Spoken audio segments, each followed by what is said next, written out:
being exposed by a country like China, who is the second largest producer in the world, Ivan, and is flying all around Latin America, in particular Peru, buying up all the doré and the concentrate directly from the mine. Why are we seeing Russia say we're going to add it to our strategic stockpile? Why is India importing almost 900 million ounces in the last 5 years? And why are we seeing the biggest deliveries in the history of the COMEX market happening right now? Silver, from when I think of silver, Ivan, I think of the word asymmetrical. I think it's the most undervalued asset on the planet. And asymmetrical means low downside, high upside. It's an unusual situation, and I think that really is the case.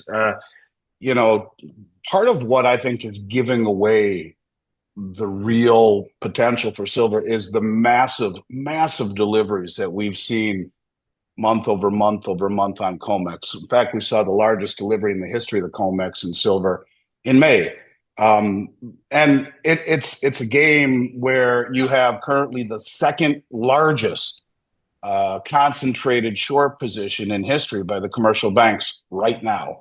To give you an idea of how they do that, on Wednesday of last week, they traded 487 million paper ounces just to keep the price at or around $36 an ounce. And it popped back up on Friday. They traded 356 million paper ounces to hold the price below 37. So the total Wow. short position in silver right now is somewhere about 957 million ounces.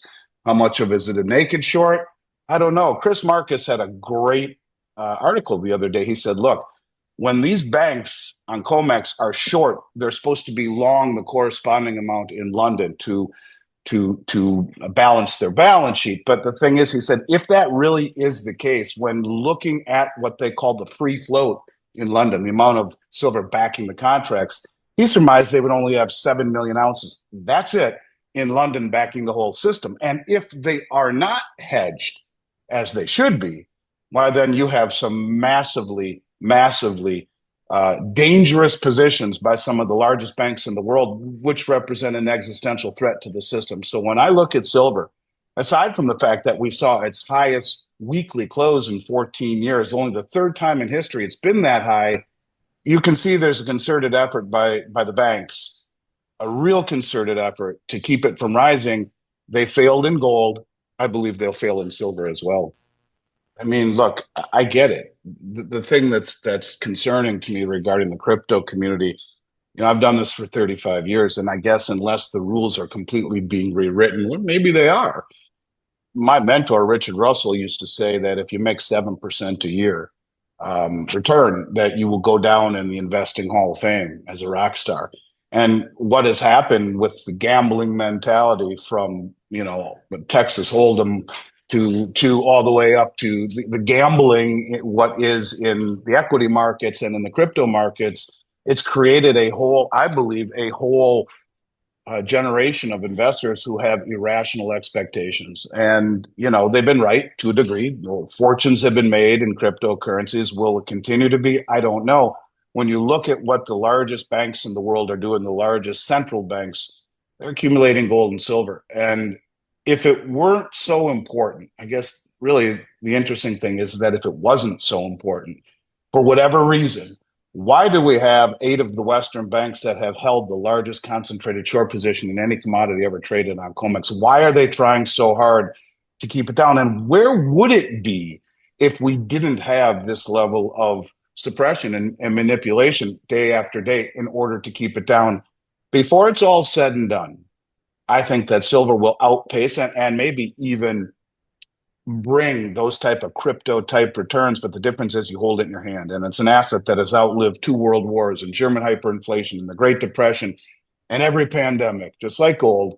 And it's viewed by some of the most sophisticated and well-informed traders and players on the planet right now as being vital, as being strategic, not just industrial. So yes, it's been a very frustrating, counterintuitive ride for a lot of these people, especially the ones who came on when you guys came on right around 2021. I think the issue is that too many people have come into this market with the expectations of becoming wealthy.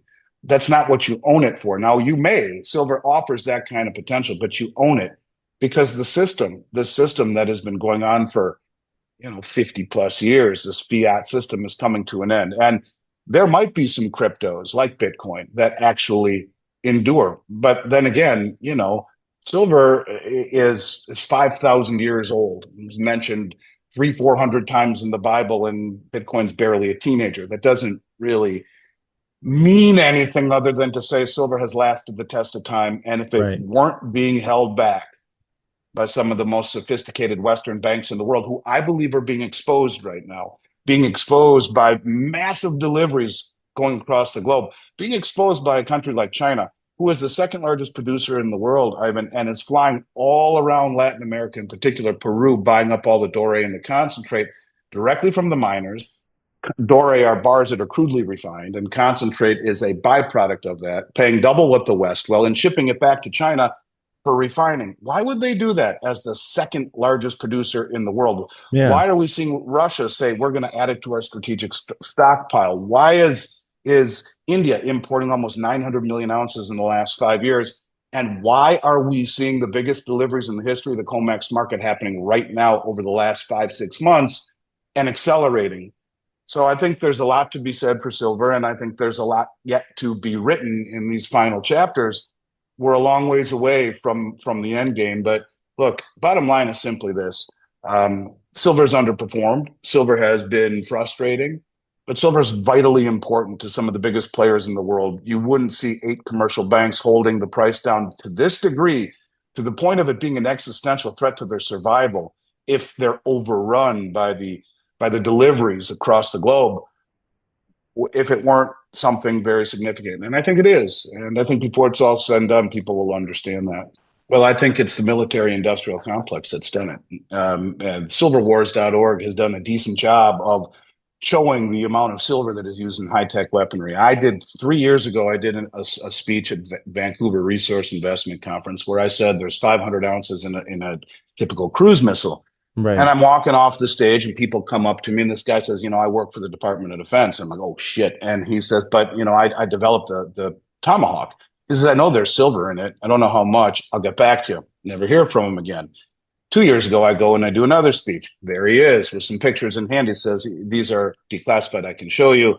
You're right. There's about 13 to 14 kilograms in the tip of a typical cruise missile. And we went into a long conversation. I've talked to him many times since about the amount of silver that is used in high-tech weaponry, aerospace, and high-tech missiles. And it's pervasive. Now, they used to show the amount of silver in the supply-demand numbers for a very long time. They showed the military application in it.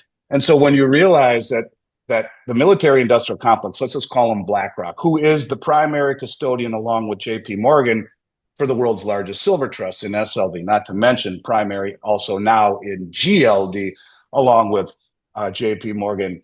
So you have this company who's massively involved in the silver industry with PHYS and SLV, or excuse me, PSLV and SLV and others. And they're the ones who are stepping on the price of silver to keep it cheap so that they can build high-tech weapons, create Wow. weapons, and sell them all around the world to countries like the Ukraine. The Ukraine gets blown up, and then the military-industrial complex comes in because they already own all the weapons manufacturers. Who do you think gets the reconstruction contracts? Oh, that's right, it's BlackRock. So BlackRock comes in, sells weapons all around the world, keeps the price down, enriching the military-industrial complex, and then they get the reconstruction contracts to rebuild. This is a game that has been going on for a very long time. And if you go back and look at, I think it's in 1942. I don't know if I can give you the number. I think I can. The name of the bill was S.2768. Okay. S.2768, and it says this is in 1942. It's a subcommittee on banking and currency, and it's a bill to authorize the use for war purposes of silver held or owned by the United States. I'll read the first paragraph. The present consumption of silver for war purposes is at the rate of about 100 million ounces per year and is growing rapidly. According to the War Production Board, it's only a matter of months before war demands will increase sufficiently to require at least 200 million ounces a year. Well, this is in 1942. What do you think it's like now with the high-tech weapons? So the question is, why would we have 8 banks that hold the largest concentrated short position on COMEX of any commodity traded in silver? It is because the military industrial complex needs it to wage war and then to get the reconstruction contracts. In Wow. essence, to me, that is why they've been holding it down. And in an environment where no one stands for delivery, that wins. But the countries that are now doing it were not where they are now. Now they are coordinated, sophisticated, motivated, wealthy. These are the countries of the BRICS nations, China and Saudi Arabia and Russia and India. They're all gobbling up silver because they understand the long-term implications of an asset that is depleting in nature. And it is needed for the West to wage war and to create high-tech weapons. And that, in my mind, is why you've had the coordination of these Western banks who have ruled the roost through military supremacy and the ability to control the markets for a very long time. And silver and gold are the canary in the mine shaft. And they've done a good job at suppressing it. I do believe they've just about lost control of gold. Silver is still in the grips of the banks, but it's a very dangerous game when you have these delivery requests, which are accelerating. And you look at the LBMA, Ivan, they're a T plus one settlement market. T is the trade day plus one is the settlement. You get your bars moving on the third day. They've been as long as T plus 8 weeks because they say there's a shortage of manpower and trucks in order to move the bars around. So you're telling me the Bank of England and the LBMA doesn't have enough trucks and manpower to move my silver that I own? Really, it's going to be 8 weeks, not 3 days. So there's a lot going on, but I think it's a lot deeper than I would attribute to fundamentals, to market dynamics. It's a lot more. It's about the West's desire to make high-tech weapons, if I had to guess. Please No, it's forgive okay. me, but gold and silver are unusual in the respect that there's greater demand as the price goes higher. And a lot of times the price goes so high in assets that you start to see people selling. As the price of silver goes higher, you get more and more demand. And they say there's no bull market like a metals bull market because it's not greed motivated. And people realize that there really are problems when the prices start to move higher and they don't sell. There's no secondary market. So by letting the price not go high, it regardless of the fundamentals, by stepping on the price, what you do is you keep the public at bay and looking elsewhere, and all of us very, very frustrated. I know that a year ago you had a full head of hair, long hair, and you've started to pull it out because of it. I'm teasing. I used to not be gray, and I get it. It's been a frustrating experience. But in the end, you can see by the deliveries by the most well-informed traders in the globe. Forget about the wealthiest. They are. But they're the most well-informed. And the amount of effort that is being used not only to hold it down, but to fight against it and take delivery is unprecedented. And we're getting to that point where the rubber will meet the road, where these suppressors will be challenged. And I think that you need to have strong fingertips, trust your gut, hang on, don't let go.